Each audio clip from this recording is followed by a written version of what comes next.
നിങ്ങളുടെ favourite shows ഇനി ഒരിക്കലും മിസ്സാവില്ല. ഇപ്പോൾ C5-ലൂടെ കാണും നിങ്ങളുടെ ഫേവറേറ്റ് ഷോ തികച്ചും സൗജന്യമായി.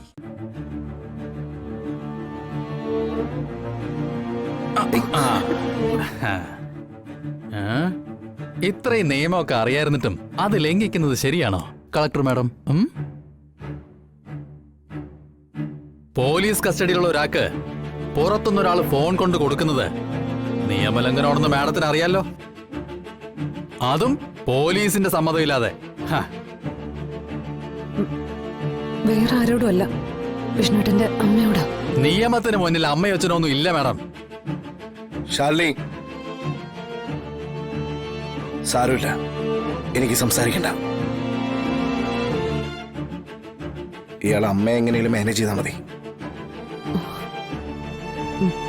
സർ, ഈ ഫുഡ് കൊടുത്തോട്ടെ. അയ്യോ, അതൊന്നും പറ്റില്ല, അതൊട്ടും പറ്റില്ല.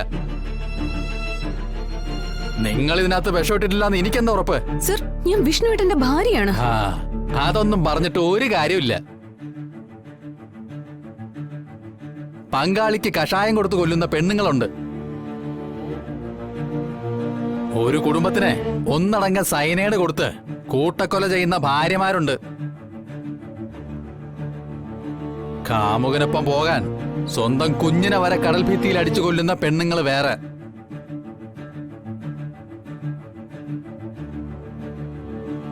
മാഡം അക്കൂട്ടത്തിലെങ്ങാനും പെട്ടതാണെങ്കിൽ ഞാൻ തൂങ്ങില്ലേ? എന്റെ കസ്റ്റഡിയിലുള്ള പ്രതിയല്ലേ ഇത്? എനിക്കാ ഉത്തരവാദിത്തം. സർ, ഞാൻ ഓവർ സ്മാർട്ട് കളിക്കുമ്പോ ഇതൊക്കെ ആലോചിക്കണം കളക്ടറമ്മേ. സഹദേവനെ വരട്ടാൻ ധൈര്യം കാട്ടിയ സ്ഥിതിക്ക് ഇനിയെല്ലാം അതിന്റെ മുറ പോലങ്ങ് നടക്കട്ടെ. ഞാനിവനെ നാളെ എന്റെ സൗകര്യം എപ്പോഴാന്ന് വെച്ചാ അപ്പ കോടതിയിൽ ഹാജരാക്കും. മാഡത്തിന് പറ്റുമെന്നുണ്ടെങ്കിൽ ജാമ്യത്തിലെടുത്തോണ്ട് പോ. എന്നിട്ടാവാം അമ്മയും മക്കളും വട്ടം കൂടിയിരുന്നുള്ള സംസാരവും വിരുന്നൂട്ടലും ഒക്കെ. ശാലിനി, വിഷ്ണുട്ടാ, അല്ല, ഇയാള് പോ. അല്ല, അത് തന്നോട് പോവാനാ പറഞ്ഞേ.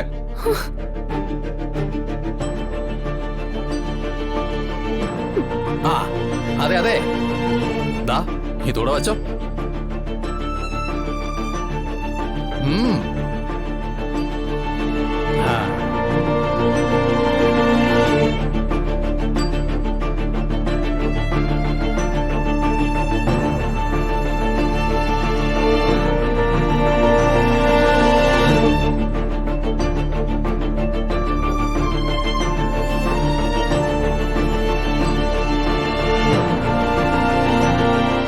പൊള്ളുന്നുണ്ടല്ലടാ.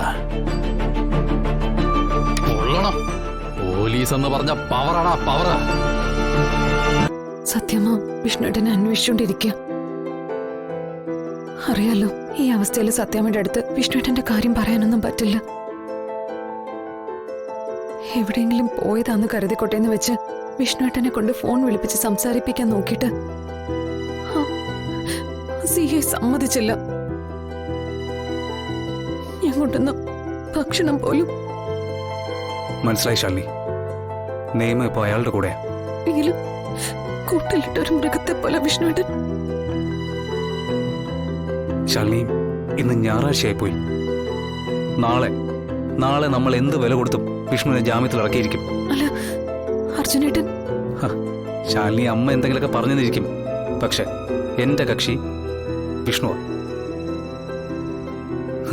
അയാളെ ജാമ്യത്തിൽ ഇറക്കാൻ പറ്റിയില്ലെങ്കിൽ നാളെ എന്റെ ഈ പണി ഞാൻ ഉപേക്ഷിക്കും. എന്താ, എന്നെ വക്കാലത്ത് ഏൽപ്പിക്കാൻ താല്പര്യമില്ലേ ശാലിനിക്ക്? എന്താ അർജുനേട്ട അങ്ങനെയൊക്കെ പറയുന്നേ? എനിക്ക് സന്തോഷല്ലേ ഉള്ളൂ. ഒരുപാട് നന്ദിയുണ്ട്. നീ ധൈര്യമായിട്ടിരിക്കേ, ഞാനില്ലേ കൂടെ. ഇപ്പോ പുതിയൊരു ധൈര്യം വരുന്നത് പോലെ തോന്നുന്നുണ്ട് അർജുനേട്ട. വിഷ്ണുവേട്ടൻ അഴിക്കുള്ളിലാണെങ്കിലും ഇനി എന്ത് നേരിടാൻ തയ്യാറാ ശാലിനി? ശരി ശാലിനി, അപ്പൊ നമുക്ക് നാളെ നേരിട്ട് കാണാം. ഓക്കെ.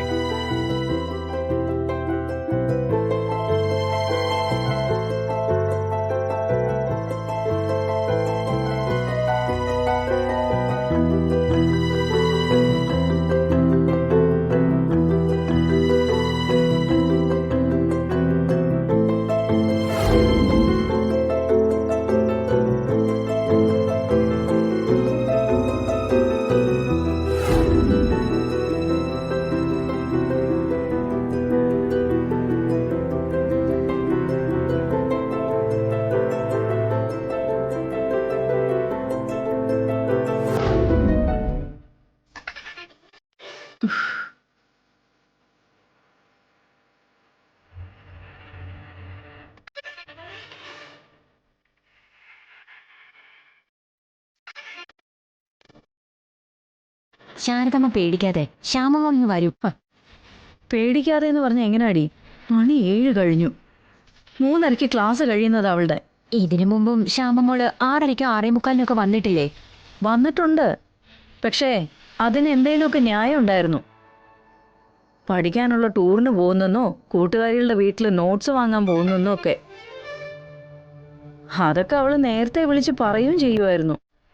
ഇതിപ്പോ അങ്ങോട്ട് വിളിച്ചിട്ട് ഫോൺ പോലും കിട്ടുന്നില്ല. ഫോൺ ചാർജ് തീർന്ന് ഓഫായതായിരിക്കും ശാരദാമ്മേ. ആ, എന്നാ പിന്നെ അവളുടെ കൂട്ടുകാരികളുടെ ആരുടെങ്കിലും ഫോണില്ലേ? ഒന്നിങ്ങോട്ട് വിളിച്ച് പറയാലോ. ചങ്കില് തീയുമായിട്ടാ ഓരോ അമ്മമാര് പെൺമക്കളെ പുറത്തേക്ക് അയക്കുന്നത്. പെട്രോൾ ഒഴിക്കലും തീ കൊളുത്തലും ഒക്കെ ആയിട്ട്. എന്നാ രാജീവ് സാറിനെ ഒന്ന് വിളിച്ചു നോക്ക് ശാരദാമ്മേ. ആ കോളേജിലെ ലെക്ചറല്ലേ രാജീവ് സാറ്?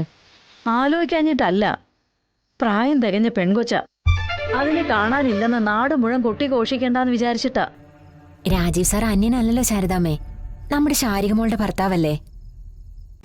ഡൗൺലോഡ് ചെയ്യൂ C5 ആപ്പ്. കാണൂ എല്ലാ എപ്പിസോഡുകളും സൗജന്യമായി.